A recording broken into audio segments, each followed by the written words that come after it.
y'all, it's Belle. Welcome back to my channel. Today's video is going to be my September anticipated releases part 2. Hopefully we can get them all in this video. The light's bad.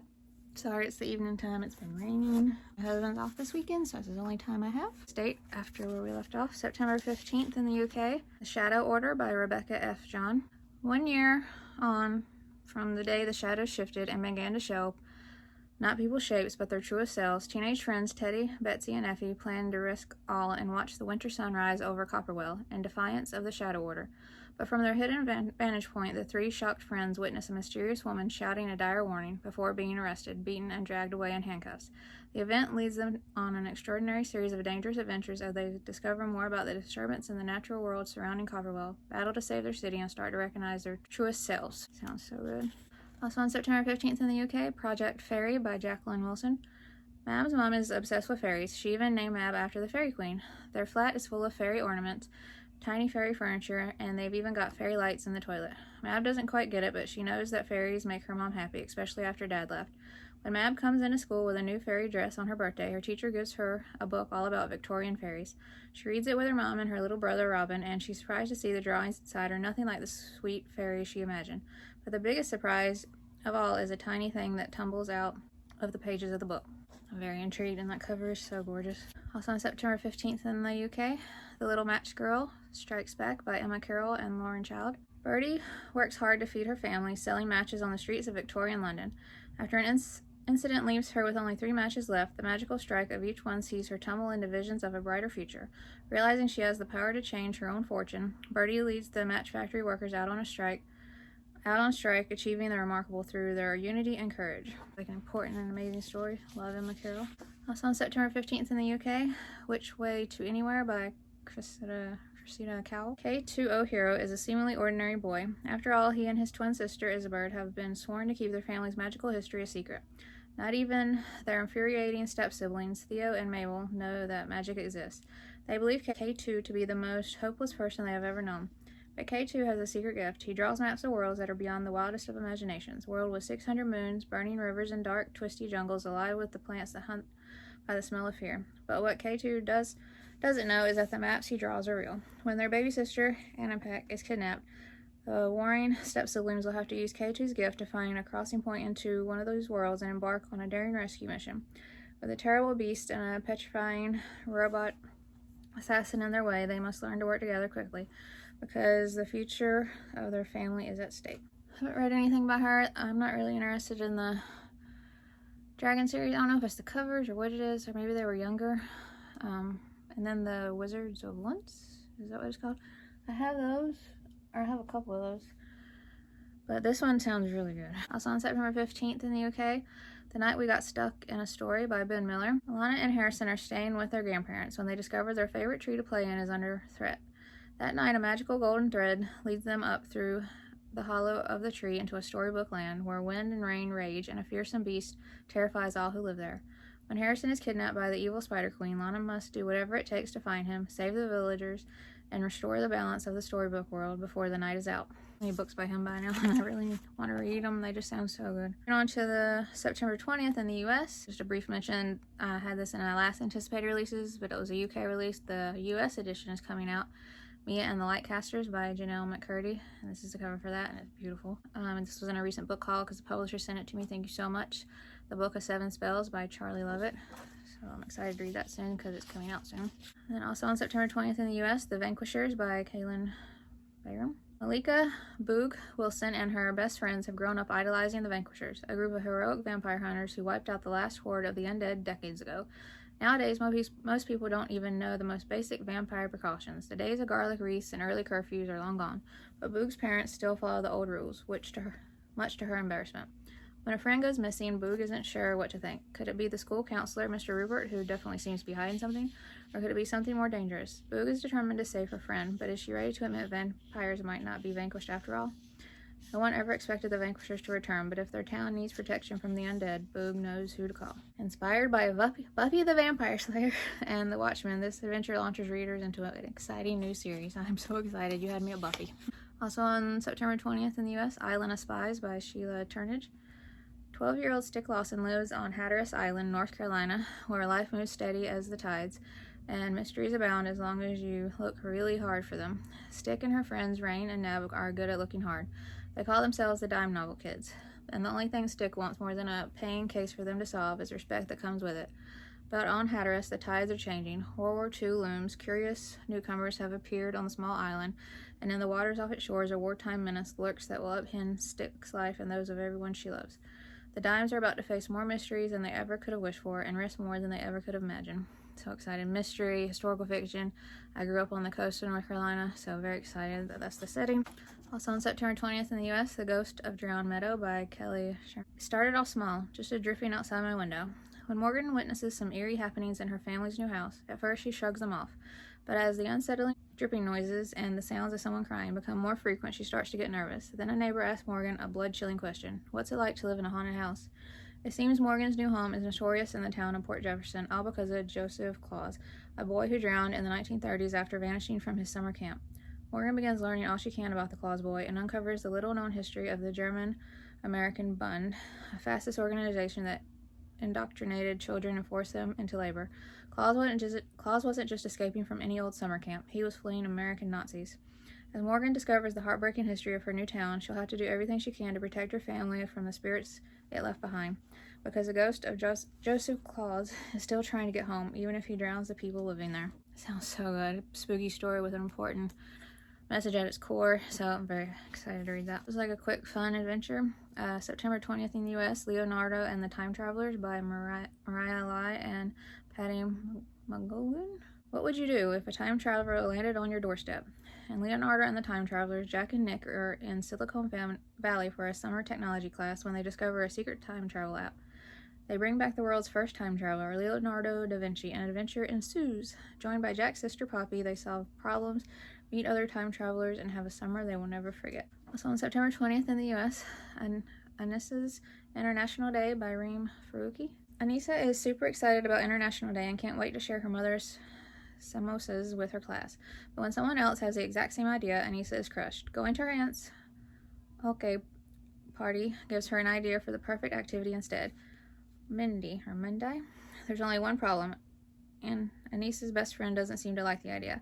She doesn't even seem to like Anissa anymore. Will Anissa ever get to enjoy International Day? Like a heartwarming story with important messages. September 20th in the U.S., Blackbird Blue Road by Sophia Pasternak.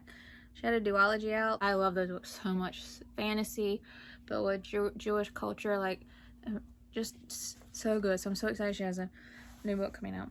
Pessa has lived with leprosy for years, and the twins have spent most of that time working on a cure. Then Pessa has a vision. The angel of death will come for him on Rosh Hashanah, just 1 month away. So Ziva takes her brother and runs away to find doctors who can cure him. But when they meet and accidentally free a half-demon boy, he suggests paying his debt by leading them to the fabled city of Luz, where no one ever dies. The one place Pessa will be safe. They just need to run faster than the angel of death can fly. Feels so amazing. Also on September 20th in the U.S., The Paper Museum by Katie S. Simpson. In a world where paper is obsolete and magic is all but forgotten, Lydia has moved into the Paper Museum with her Uncle Lem following the disappearance of her parents. Convinced the key to finding them lies in the museum's book collection, Lydia spends her days digitally scanning her way through the museum's library. But when Uncle Lem is called away and her Uncle Reynold is put in charge of the museum, Lydia's scanning project comes to an abrupt halt. Uncle Reynold takes her e-reader, the personal device that everybody uses for reading, shopping, messaging, and more, but not before Lydia makes a desperate attempt at filing a missing persons report for her parents. The report activates a countdown, and now with nothing but a secret typewriter in her dogwood fort and a cryptic message, Lydia has 30 days to find her parents and stop the mayor from commandeering the museum. Otherwise, both her family home and the paper museum itself will be reassigned to someone else. With air-readers on the fritz and the town descending into chaos, Lydia needs to find her parents before the paper museum and her parents are lost for good. I cannot wait for that. I'm going a little fast because I do not want there to have to be a part 3. Also on September 20th in the U.S., Mysteries of Trash and Treasure, The Secret Letters by Margaret Peterson Haddix. When Colin finds a shoebox full of letters hidden in a stranger's attic, he knows he's supposed to throw them away. That's his summer job, getting rid of junk. But Colin wants to rescue the letters and find out what really happened to best friends Rosemary and Toby Way back in the 1970s. Meanwhile, across town, Nevaeh also finds a mysterious letter, but this one reads like a confession to a crime. And Nevaeh knows her father, the Junk King, expects her to join the rest of the family in blaming a single suspect, his business rival, Colin's mom. But that's not what Nevaeh wants either. Even as one set of letters bring Colin and Nevaeh together, The one Nevaeh founds threatens to tear them apart. Is their new friendship as doomed as Rosemary and Toby's? It says each book in this series will examine a different time period in history and make readers think about how we value the stuff we hold on to and what it is that makes it valuable. Oh, that sounds incredible. So on September 20th in the U.S., Nowhere Better Than Here by Sarah Gullis. 13-year-old Julian Robichaud. 3 things are sacred: bayou sunsets, her grandmother Nani's stories, and the coastal Louisiana town of Boughton that she calls home. When the worst flood in a century hits, Julian and the rest of her community band together as they always do. But this time, the damage may simply be too great. After the local school is padlocked and the bridges into town condemned, Julian has no choice but to face the reality that she may be losing the only home she's ever had. But even when all hope seems lost, Julian is determined to find a way to keep Boughton and its indomitable spirit alive. With the help of her friends, new and old, a lovable golden retriever, and Nani's storytelling wisdom, Julian does just that in this timely and heartfelt story of family, survival, and hope. Sounds like such a heartwarming, charming story. And then on September 20th, also in the U.S., Wait Till Headland Comes by Mary Downing Hahn. Again, an author I really want to read. And this is the graphic novel adaptation of that book, and it's adapted by Scott Peterson, Meredith Laxton, and Russ Badgett. When their mom remarries, Molly and her brother Michael try to make friends with her new stepsister Heather, but Heather only wants to make trouble for them. She lies and tattles and misbehaves, and somehow they always get the blame. They know she's trying to drive a wedge between her father and their mother so she can have her father all to herself, and it seems to be working. Then Heather starts playing in the graveyard behind their new house. She claims she can talk to a ghost named Helen, and her behavior gets even stranger. Michael doesn't believe in ghosts and thinks their new little sister is just looking for more attention. But Molly isn't so certain, especially when Heather threatens that Helen is going to come for them and make them sorry. It seems as though things can't get any worse, but they do when Helen comes. That sounds so amazing. And that art is so beautiful. Also on September 20th in the U.S., Wild Oak by C.C. Harrington. Oh, speaking of beautiful cover. Maggie Stevens' stutter makes school especially hard. She will do almost anything to avoid speaking in class or calling attention to herself. So when her unsympathetic father threatens to send her away for so-called treatment, she reluctantly agrees to her mother's intervention plan. A few weeks in the fresh air of Wild Oak Forest, visiting a grandfather she hardly knows. It is there, in an extraordinary twist of fate, that she encounters an abandoned snow leopard cub, an exotic gift to a wealthy Londoner that proved too wild to domesticate. Once the cub's presence is discovered by others, danger follows, and Maggie soon realizes the time is running out, not only for the leopard, but for herself and the forest as well. I have to make sure that leopard's okay, and if he is not, I very much look forward to reading it. Also on September 20th in the U.S., 1, 2, 3 Scream by R.U. Jens. Stop, unless you want to be scared. Do not read this book. These tales of terror are so horrible, so alarming, they had to be bound up between these pages forever. You'll discover the boogeyman, an oozing horror that lurks in mirrors. You'll read about Instagrave, a popular new app that tells kids how they're going to die, and Epizeuxis. You'll learn what happens if you speak the name of a... Wait, we've said too much already. The things between these covers are too dangerous to even be let out. That's why we're warning you. Stay away from this book or else. Of course, if you are reckless enough to open this book, then be sure to read these stories in a safe, indoor space, far from the beady, prying eyes of any birds. Now on the count of 3, 1, 2, 3, scream. And then where it says prying eyes of any birds, it's got a mark in it. Says, is that a crow, a magpie, or an indigo bunting behind you? Be careful. Birds would do anything to keep people from discovering the secrets of this book. I love that. Also on September 20th in the U.S., Mapmaker by Lisa Ramey. When Walt and his family relocate to Blackbird Bay, Walt thinks it's the most boring place on earth. While his twin sister Van likes to spend her time skateboarding, Walt prefers to hide out in his room and work on his beloved map world, Jaruba. But shortly after their arrival, Walt discovers something extraordinary. He has the ability to make maps come to life. Suddenly, his new hometown doesn't seem so boring after all, and when a magical heirloom leaves Walt, his new friend Dylan, and Van stranded in the fantastical world that Walt created, he'll need to harness his new power to get them home. But things are changing. People have gone missing, and it's clear that a malevolent rival to the kingdom, a fellow mapmaker, has nefarious plans for Walt. If he's not stopped soon, Jaruba would become nothing but a shadow of itself, or worse, gone forever. And if a mapmaker can destroy one world, could Earth be next? I'm intrigued by that. Also on September 20th in the U.S., You Can Only Live Once, David Bravo by Mark Oshiro. Middle school is the worst, especially for David Bravo. He doesn't have a single class with his best, only, friend, Antoine. He has to give a class presentation about his heritage, but he's not sure how, or even if, he wants to explain to his new classmates that he's adopted. After he injures Antoine in an accident at cross-country practice, he just wishes he could do it all over. He doesn't expect his wish to summon a talking, shape-shifting, annoying dog, Fee, who claims that a choice in David's past actually did put him on the wrong timeline, and she can take him back to fix it. But when their first try, and the second, and the third, is a total disaster, David and Fee are... Fee or Fea? I don't know. It's F-E-A. Are left scrambling through timeline after timeline on a quest that may lead them to answers in the most unexpected places. Very intrigued by that.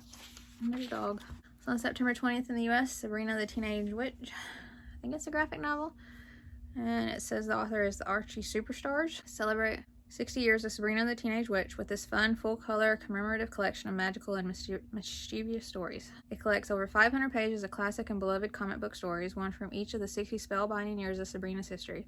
The must-have collector's item also features special behind-the-scenes anecdotes that shed light on each decade and iteration of Sabrina.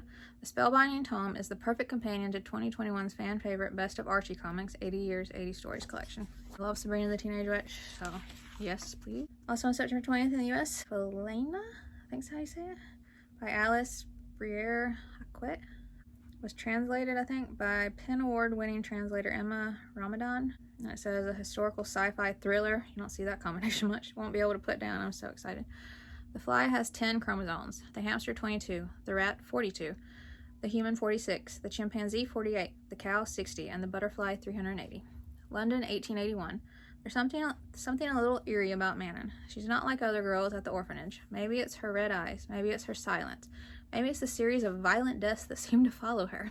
What we do know, someone is hot on her tail, and there's a lot of money at stake in finding out where exactly she comes from and what exactly she is. Concurrent to Manon's story are letters to Charles Darwin from Professor Humphrey, a scientist who has recently died under mysterious circumstances. It is true that natural selection left humans at the top of the pyramid of life after all, or in the process of evolution was there something elemental that humans lost, something that connected us to the rest of life on Earth? Who and what else is out there? In order to stay alive, Manon must untangle the mystery of her origins and perhaps the origins of humanity as well. Charles Darwin and all that, and like with my faith, it's a fiction story. Like I just read for entertainment, but that's, yeah. And to me it's fiction, Charles Darwin's theory and all that, so that's what I read this as. Moving on to September 27th, finally in the US, a sequel I'm so excited about. The first book was one of my all-time favorite books. The second, Cici Rios and the King of Fears by Kayla Rivera. So excited. And then Hither and Nye by Ellen Potter. The author sent me an ARC, and I recently read this, so I've already done a review on it and everything. I'm so excited. I can't wait to buy a finished copy. It's beautiful. I love that book so much, and there will be a sequel, so I'm so excited. Also on September 27th in the U.S., Ruby Finley versus the Interstellar Invasion by K. Tempest Bradford. 11-year-old Ruby is a black girl who loves studying insects and would do just about anything to be an entomologist, much to the grossed-out dismay of her grandma. But Ruby knows everything there is to know about insects, so when she finds the weirdest bug she's ever seen in her front yard, she makes sure no one is looking and captures it for further study. But then Ruby realizes that the creature isn't just a regular bug, and it has promptly burned a hole through her window and disappeared. Soon random things around the neighborhood to go missing, and no one's heard from the old lady down the street for a week. Ruby and her friends will have to recover the strange bug before the feds do. Ruby is the science hero we've all been waiting for. This sounds amazing. Also on September 27th in the U.S., Green Mountain Academy by Frances Greenslade. After a family trip turned disastrous when their truck broke down in the middle of an old logging road in Oregon, Francie is now back in British Columbia. People try to make things as normal as possible for her, but they don't understand that trying to be normal in your old life that's exploded is the worst feeling in the world. Luckily for Francie, the wilderness is still soothing, and an opportunity to attend the Green Mountain Academy, a tidy boarding school perched on the side of a mountain, seems perfect. It's a new start with new friends and a new chance at a family, but when a winter storm hits, knocking out all the power, news that a small plane has gone missing unsettles Francie. Knowing that the chance of survival in the middle of a wild nighttime snowstorm diminishes over time, Francie is compelled to leave the cozy school and set out into the icy cold, swirling snowstorm. Very intrigued by that. And my leg is going to sleep in my foot. So on September 27th in the U.S., On the High Wire by Kathy Kaser, a Holocaust Remembrance book for young readers. Irene grew up traveling around Germany with her family circus, surrounded by her loved ones and thrilling the crowds with her performance on the high wire, until one day the audience boos. The Lorch family is Jewish, and the increasing power of Adolf Hitler's Nazis has put them all in grave danger. When the circus is forced to shut down and Irene's father is taken away, Irene and her mother must go into hiding with another circus. Every day is a frightening new kind of balancing act, caught between the desire to perform and the need to hide, even in plain sight. It's going to be an important read. Emotional. So on September 27th in the U.S., Omega Morales and the Legend of La Lechuza by Lycan C. Camp. Omega Morales' family has been practicing magic for centuries in Noche Buena, but over the years, the town's reputation for the supernatural is no longer one that people carry with pride. So Omega's family keeps to themselves, and in private, they're empaths, diviners who can read and manipulate the emotions of people and objects around them. But Omega's powers don't quite work, and it leaves her feeling like an outsider in her own family. When a witch with the power to transform herself into an owl, known in Mexican folklore as La Lechuza, shows up unannounced, Omega, her best friend, Claw, who happens to be a ghost, and her cousin, Carlitos, must conduct a seance under a full moon in order to unravel the mystery of the legend. Suddenly, Omega's magic begins to change, and the key to understanding her power is more complicated than she thought. Omega will have to decide what's more important, trusting the instincts of others or learning to trust herself. Sounds phenomenal. On September 27th in the U.S., Chilling Stories of Horror, and I guess that's the name of the series, and it's Odd Occurrences by Andrew Nance. And Zeus's best friend gets trapped inside the House of Mystery and Mirrors at Carnival Nocturne. Tobin's existence is erased from the world, and Zeus is the only person who remembers that his best friend ever lived. Zeus is determined to return to the carnival and rescue his friend, that is, if he could only find it.